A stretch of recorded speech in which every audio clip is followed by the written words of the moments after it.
Growing up, my sister Vanessa was the golden child. Homecoming queen, straight A student, Dad's obvious favorite. I was the disappointment, who read too much and didn't care about pageants or power. Vanessa collected trophies. I collected information. Our father, Richard Hammond, built Hammond Industries from a single fixer-upper into a Manhattan real estate empire. He understood Vanessa, who mirrored his ruthlessness. He had no idea what to do with a quiet son who preferred books to boardrooms.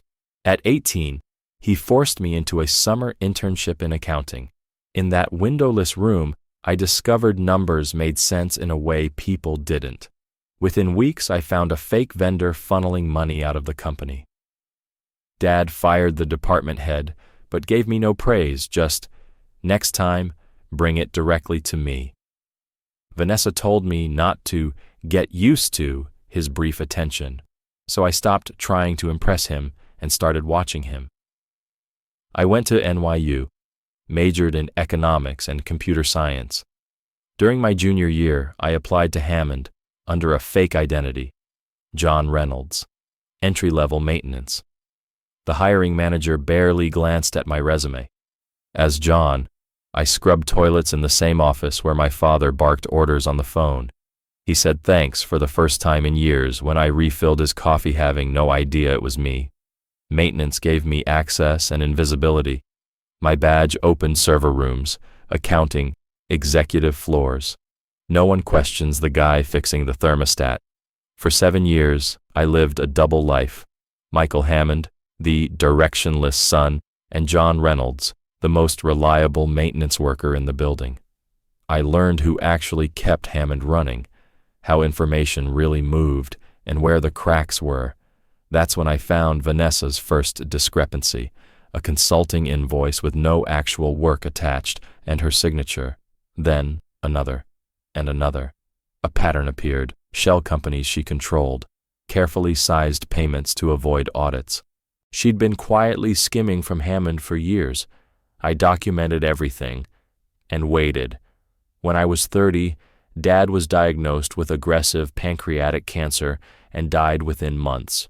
In the morphine fog, he once looked at me and said, "You're a disappointment. Maybe that's my failure, not yours." Then he slipped back into unconsciousness. I never got to ask what he meant. At the will reading, Vanessa sat front and center in designer black, expecting to be crowned Queen of Hammond. Instead, the lawyer announced, "To my daughter Vanessa, pride of my life, I leave 20% of Hammond Industries in the Hamptons house. To my son, Michael, who has always disappointed me, but might yet surprise us all, I leave the remaining 80%, the Manhattan penthouse, and all remaining assets on one condition. He must increase company value by 15% within 2 years, or everything transfers to Vanessa." Vanessa went from shocked to smug in seconds. Everyone knew I had no business experience. No one knew I'd been working there as John for 7 years. That night she called, "I'll buy your shares for $5 million. Save yourself the humiliation." "I think I'll try my luck," I said. "You'll lose everything, Michael." Maybe. But Dad had finally given me a test I was uniquely prepared for. I moved into his penthouse, hated its marble and ego, and made a plan. 3 days later, Vanessa accidentally bumped into Vogue's editor and began selling the story of herself as the natural Hammond heir. I called with an offer. "I'll let you front as the face of Hammond. You can have temporary access to the penthouse, company expense accounts, all the attention. I'll stay in the background and figure things out." "Because you hate the spotlight and I love it," she said. "Exactly." She agreed instantly. She thought she'd tricked me out of my own inheritance. She had no idea I already knew about her shell companies and offshore accounts. The next morning, I quietly moved into a modest place in Brooklyn. Vanessa moved into the penthouse like she'd been rehearsing for it her whole life. She threw parties, did magazine spreads, bought designer everything, and called me to brag about how the board respects a strong female leader. Meanwhile, John Reynolds still clocked in through the service entrance every morning. As John, I continued what I'd started, fixing things nobody saw, suggesting cost-saving changes through anonymous channels, rewarding maintenance and housekeeping staff for spotting problems early. Efficiency improved, employee retention went up, revenue rose slowly but steadily. Within 6 months of Dad's death, Hammond's value was up 7%. The board credited Vanessa. I watched from the server logs. Her embezzlement also escalated with the new money. I made it easier, actually routing more consulting contracts through a shell company I controlled on the back end. The money flowed into accounts she believed she owned. She bought supercars, renovated the Hamptons house with imported marble, joined a yacht club for real players, and posted about being the new face of real estate. I recorded every call. At 9 months, we were up double digits. Vanessa's theft total had grown to over $7 million across fake vendors, padded expenses, and offshore accounts. That's when I invited her to dinner at a restaurant she'd been dying to get into. Over champagne, she bragged about her Business Insider profile and the board taking her seriously. I told her, "They've called an emergency meeting tomorrow at 9 a.m. about financial performance." She relaxed, thinking she'd be praised again. That night, John Reynolds turned in his ID badge for good. The next morning, I walked into Hammond in a tailored suit. Security guard Greg did a double take. "Morning, Mr. Hammond." "Morning, Greg. How's your daughter liking NYU?" He stared. I'd quietly helped secure her scholarship years earlier. In the boardroom, the director sat stiffly when Vanessa strode in late, ready to perform. "Good morning, gentlemen, I understand." "Have a seat, Vanessa," I said from the head of the table. She froze. "Michael, what are you doing here?" "I work here," I said. "I always have." Security handed out folders. My full report on 5 years of embezzlement, shell companies, fake invoices, offshore transfers, total just over $7 million. Also included documentation that Hammond's value had increased 22% in 11 months, exceeding Dad's 15% requirement 7 months early. "This is insane," she spat. "I run this company." Walter Chen, the senior board member, corrected her. "You own 20%. Your brother owns 80%. And apparently he's been effectively running operations for years, just under another name." Vanessa accused me of setting her up. "I gave you what you wanted," I said. "The spotlight, the lifestyle. You chose to steal to maintain it." We gave her 2 options. We pressed charges: embezzlement, fraud, conspiracy, likely prison time.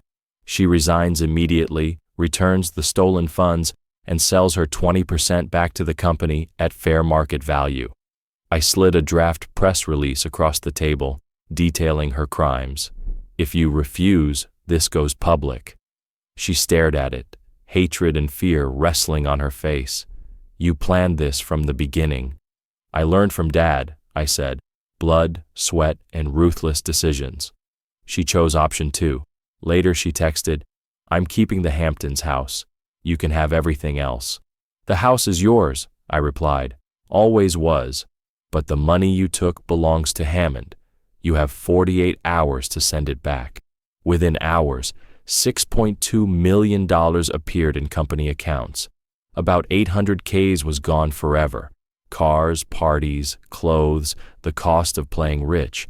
With the conditions satisfied and Vanessa gone, I finally ran Hammond as myself.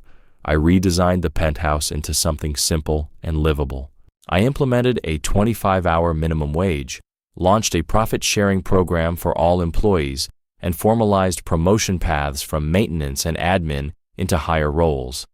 The board resisted until they saw the numbers: lower turnover, higher productivity, increased profits. We shifted Hammond into affordable housing, green tech, and community investment. Dad's empire, built on luxury and fear, started transforming into something else: stable, sustainable, and actually useful. 6 months later, I got a newspaper clipping in the mail: a Phoenix developer under fraud investigation.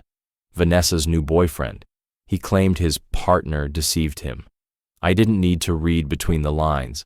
I told our lawyer, offer to help Vanessa on one condition. She works for Hammond in maintenance for 1 year. No management, no finance. If she refuses, she deals with the investigation alone.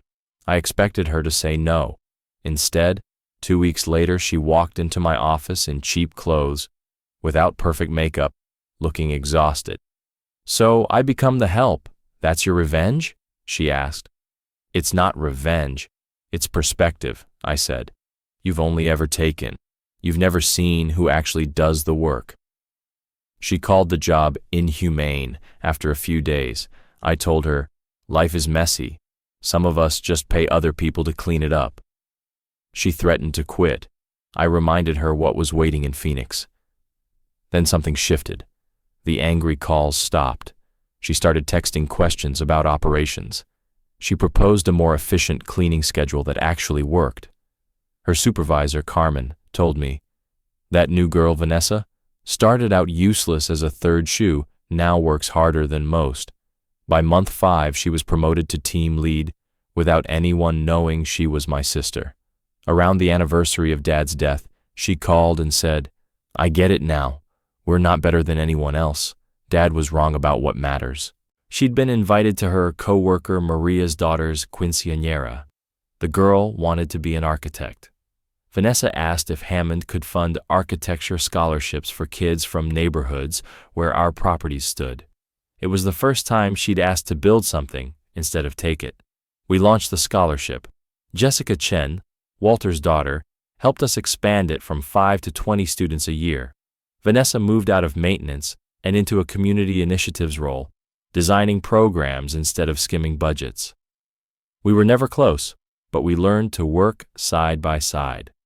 2 years after Dad's death, Hammond Industries had grown into a model of community investment. Affordable housing developments with daycare centers, rooftop gardens, local art, and scholarship kids like Diego Maria's son studying architecture after working evenings in maintenance. Then the lawyer called. There had been an earlier version of Dad's will. In that one, Vanessa got everything. 2 weeks before he died, he changed it to the conditional version that favored me. He'd mentioned unexpectedly thorough maintenance reports and potential he'd overlooked. Maybe he'd guessed who John Reynolds really was. Maybe not. It didn't matter anymore. We built our own legacy. Now Hammond has an employee recognition wall that includes security guards like Greg, housekeepers like Carmen, admin teams, maintenance crews, the invisible made visible. The Hammond name appears on community centers, scholarships, and parks, not just skyscrapers and penthouses. At a scholarship ceremony, Maria said to me, I've cleaned Hammond buildings for 15 years. I never thought my son would be designing them someday. He earned it, I told her.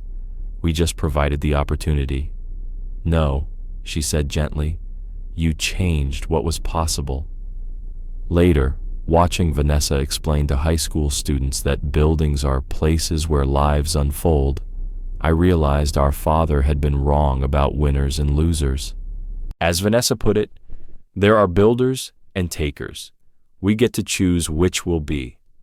She looked at me and said, Thank you for being ruthless in the right way. We're still Hammonds, just not the kind he tried to raise. Maybe my real inheritance wasn't 80% of Hammond Industries. It was the chance to take everything he built on fear and remake it with purpose brick by brick, choice by choice.